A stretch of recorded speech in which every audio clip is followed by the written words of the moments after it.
সবাই চুপ, দর্শক শুধু মনোযোগ দিয়ে ঋতুর কথা শুনবো। ঠিক আছে, হ্যাঁ এবার আপনার কাছ থেকে শুনতে চাই। আমি ভাবতেছিলাম আমি কিন্তু আপনাকে প্রশ্ন করতে পারতেছি না এত মানুষের চাপে।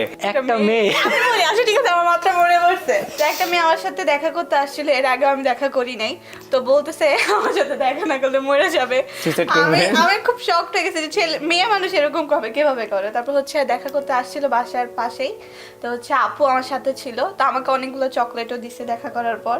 এখন আপুকে বলতেছে আন্টি আপনি চলে যান, আমি ওনার সাথে একা Private কথা বলবো। প্রাইভেট কথা বলবো। তা আপু বলতেছে মেয়ে কি প্রাইভেট কথা বলবো? আমি ওর বোন, তুমি আমার সামনেই বলো।